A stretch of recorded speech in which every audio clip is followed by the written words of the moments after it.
दोस्तों नमस्कार। कैसे हैं आप सभी। आशा करता हूँ आप एकदम स्वस्थ होंगे। दोस्तों मैं अर्जुन सिंह प्रजापत आप सभी लोगों का अपने YouTube चैनल पर हार्दिक स्वागत करता हूँ।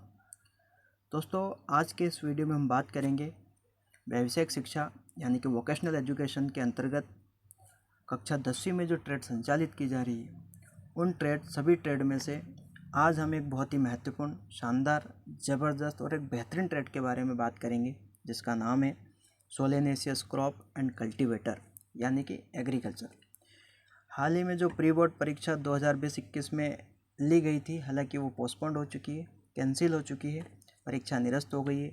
फिर भी हम उसका प्री बोर्ड परीक्षा का जो प्रश्न पत्र था उसके वस्तुनिष्ठ प्रश्न की हम चर्चा करेंगे इस वीडियो के अंदर। तो दोस्तों आइए हम शुरुआत करते हैं। दोस्तों पहला प्रश्न है, निम्नलिखित में सही विकल्प चुनिए। पहला है, मौखिक संचार में माहिर बनने के लिए क्या नहीं करना चाहिए। क्या नहीं करना चाहिए। ऑप्शन दे रखे हैं, ए आत्मविश्वास रखें, बी एक ही बात को ना दोहराएं, सी दोस्ताना तरीके से बोलें, डी आँख से संपर्क ना बनाएं। तो इसमें जो सही ऑप्शन है वो है बी वाला, एक ही बात को ना दोहराएं। और इसमें जो डी वाला ऑप्शन दे रखा है, आँख से संपर्क ना बनाएं, ये मिसप्रिंट है, यहाँ पे गलत छपा हुआ है। क्योंकि मौखिक संचार में माहिर बनने के लिए या किसी भी संचार में माहिर बनने के लिए आपको आई कांटेक्ट करना बहुत आवश्यक है। बिना आई कांटेक्ट के आपका जो लेक्चर होगा वो प्रभावी नहीं बन पाएगा। सेकंड वाला प्रश्न दे रखा है, प्रभावी संचार के लिए बाधाओं को दूर करने के तरीकों में से एक तरीका नहीं है। ऑप्शन देखते हैं। पहला है, दूसरों की राय का सम्मान करें, बी सरल भाषा का प्रयोग करें, सी दृश्य संबंधी साधनों का प्रयोग करें और डी संस्कृति या धर्म पर धारणाएं बनाएं। तो इसका डी वाला जो ऑप्शन दे रखा है वो सही है। प्रभावी संचार को दूर करने के जो तरीके हैं उनमें से एक तरीका जो नहीं है वो है संस्कृति या धर्म पर धारणाएं बनाएं। ये अगर ऐसा होता है कि संस्कृति या धर्म पर धारणाएं ना बनाएं तो ये थोड़ा ठीक था, लेकिन ये अभी यहाँ पर सही ऑप्शन आएगा डी वाला। किसी भी संस्कृति, किसी भी धर्म के प्रति हमको कोई धारणाएं नहीं बनाना, क्योंकि जब हम स्पीच दे रहे होते हैं पब्लिकली तो वहाँ पर सभी धर्म के लोग बैठे होते हैं। तो अगर हम किसी भी एक धर्म के प्रति वहाँ पर धारणाएं बनाएंगे तो वो लोग आघात हो सकते हैं, जिससे हमारा लेक्चर प्रभावी नहीं बन पाएगा। प्रश्न नंबर 3 दे रखा है, फाइल को पेस्ट करने के लिए निम्न में से शॉर्टकट की का उपयोग किया जाता है। A control C, B control X, C control S, D control P. तो ए ऑप्शन देखते हैं, कंट्रोल सी, इसका उपयोग कॉपी करने के लिए किया जाता है। कंट्रोल एक्स यह कट करने के लिए किया जाता है। उसके बाद है कंट्रोल एस, यह फाइल को सेव करने के लिए किया जाता है इसका उपयोग। और कंट्रोल पी का उपयोग प्रिंट करने के लिए किया जाता है। और यहाँ पर पूछा है फाइल को पेस्ट करने के लिए, इसमें से एक भी ऑप्शन नहीं है। अब इसका जो सही ऑप्शन है, जो पेस्ट करने के लिए जिस शॉर्टकट की का उपयोग किया जाता है, तो वो है कंट्रोल वी। आप ध्यान रखिएगा। अगला प्रश्न है, फाइल को कट करने के लिए कौन से शॉर्टकट की का उपयोग किया जाता है। तो यहाँ पर हम पहले ही बात कर चुके हैं इसके पहले वाले प्रश्न में। तो कंट्रोल एक्स, बी वाला ऑप्शन सही। अगला प्रश्न है, कटी हुई सब्जी को क्लोरीन से धोने के लिए कितने ppm का उपयोग करना चाहिए। तो इसका सही ऑप्शन है यहाँ पर 100 से 150 ppm क्लोरीन के घोल का उपयोग धोने के लिए करना चाहिए। जिससे क्लोरीन से धोने से क्या होता है कि सब्जियों के जो कटा भाग होता है, अगर उस पर किसी प्रकार के भी जर्म्स, कीटाणु वगैरह होते हैं तो वो उससे नष्ट हो जाते हैं, सब्जी ताज़ी बनी रहती है। अगर किसी प्रकार की उसके अंदर दुर्गंध या गंध आ रही हो तो वो भी उससे साफ हो जाती है। अब प्रश्न नंबर 2 यहाँ पर दे रखा है, रिक्त स्थानों की पूर्ति, उचित शब्दों का चयन कर कीजिए। तो इसमें पहला है, कौन भूमिगत जल स्रोत है। तालाब, नदी, कुआं। अब तालाब और नदी ये पृष्ठीय जल स्रोत है, तो कुआं जो है ये सही उत्तर है इसका, कुआं भूमिगत जल स्रोत है। अगला है, पानी का pH मापता है। तो इसका जो सही है वो है pH मीटर। पीएच मीटर द्वारा पानी का पीएच मापा जाता है। विद्युत चालकता मीटर, जिसको इसी मीटर भी कहते हैं। इलेक्ट्रिक कंडक्टिविटी, यह मृदा में जो कुल घुलनशील लवण होते हैं, जो लवण घुले होते हैं, उनकी मात्रा को नापने के लिए इसका प्रयोग किया जाता है, इसी मीटर का। और लाइसीमीटर जो है, ये कुल जो वाष्पीकरण होता है, उस वाष्पीकरण को नापने के लिए इसका प्रयोग किया जाता है।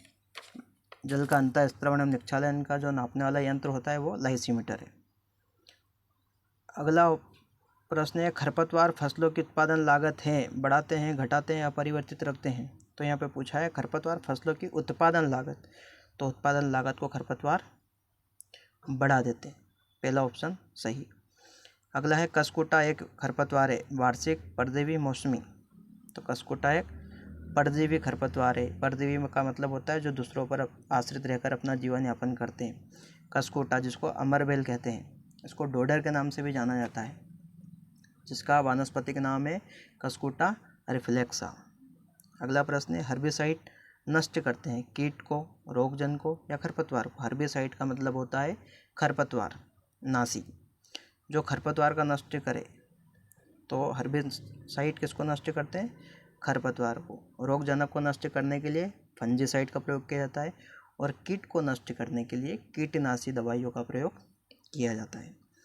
अगला प्रश्न है, सही जोड़ी बनाइए। पहला है फ्रूट बोरर, तो इसका जो सही है वो है टमाटर। टोमेटो फ्रूट बोरर आपने पढ़ा होगा, जिसका जूलॉजिकल नेम है हेलिकोवर्पा आर्मीगेरा। कई बार ये फ्रूट बोरर की जगह हेलिकोवर्पा आर्मीगेरा के नाम से भी पूछा जा सकता है, तो इसको आप ध्यान रखिएगा। तो इसका आएगा टमाटर। दूसरा है वाइट फ्लाई, इसको बोलते हैं सफ़ेद मक्खी। तो इसका जो सही ऑप्शन इसके जस्ट सामने ही दे रखा है, ब वाला। रस चूसने वाला कीट है, जो वायरस को फैलाने का काम भी करता है। डंपिंग ऑफ, डंपिंग ऑफ इसका जो सही ऑप्शन है वो है अ वाला, नर्सरी का रोग। जब हम नर्सरी तैयार करने के लिए रोपाई करते हैं, बीज को वहाँ पर बोते हैं नर्सरी में, तो वहाँ पर यह रोग अधिक प्रभावित करता है हमारी फसलों को। और जिस क्षेत्र में पानी भरा होता है उस क्षेत्र में सबसे अधिक नुकसान पहुँचाता है डंपिंग ऑफ। उसके बाद होता है नाबार्ड। तो नाबार्ड की हम बात करें तो नाबार्ड का जो सही ऑप्शन आएगा वो आएगा 1982। नाबार्ड की स्थापना 1982 में हुई थी, 12 जुलाई 1982 को, ध्यान रखिएगा। और इसका जो मुख्यालय है मुंबई में, मुंबई महाराष्ट्र में। नाबार्ड का पूरा नाम है, यहाँ पर फुल फॉर्म की हम बात करते हैं तो national bank for agriculture and rural development इसका फुल फॉर्म है। उसके बाद हम बात करते हैं एपिडा। एपिडा का आएगा 1985। एपिडा की स्थापना हुई थी 1985 में। एपिडा का फुल फॉर्म है agriculture and processed food product expert development authority, यानी कि कृषि और प्रसंस्कृत खाद्य उत्पाद निर्यात विकास प्राधिकरण। इसकी स्थापना 1985 में हुई थी, लेकिन ये जो लागू हुआ था वो हुआ था 13 फरवरी 1986 को। प्रश्न नंबर 4 दे रखा है, निम्न में से सत्य एवं असत्य को चुनिए। पहला, 2,4-D मोनोकाट खरपतवार नाशक है, तो ये असत्य है।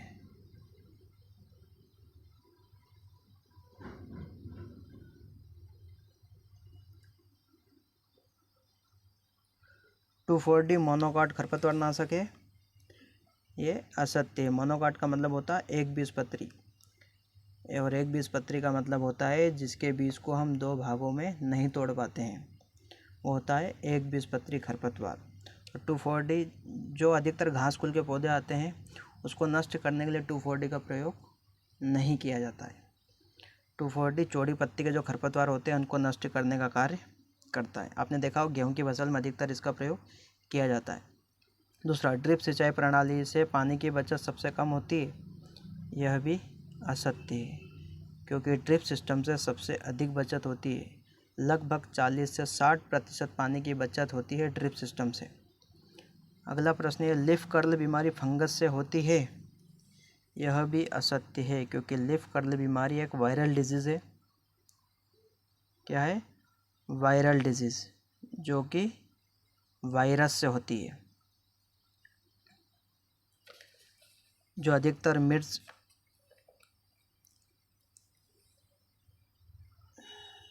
मिर्च की जो फसल होती है उस पर अटैक करने का कार्य करती है।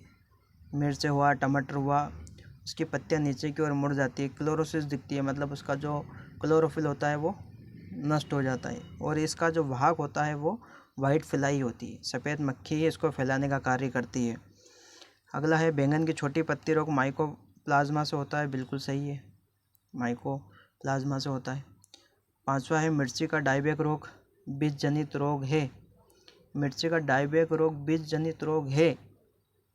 वैसे देखा जाए तो यह जो रोग है कवक से फैलने वाला रोग है, कवक रोग है, लेकिन ये सत्य है यहाँ पर। और सत्य इसलिए मैं आपको बताता हूँ क्योंकि जो ये कवक है ये बीज जनित है, मतलब बीज से जन्म लिया है इस कवक ने, इसलिए मिर्ची का डायबैक रोग बीज जनित रोग है, मतलब ये सही है।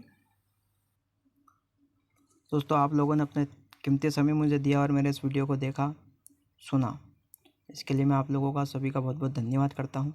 दोस्तों, जानकारी अगर आपको अच्छी लगी हो तो वीडियो को लाइक कीजिएगा, चैनल को सब्सक्राइब कीजिएगा, और अगर जानकारी वाकई काम की है तो अन्य लोगों के साथ शेयर कीजिएगा।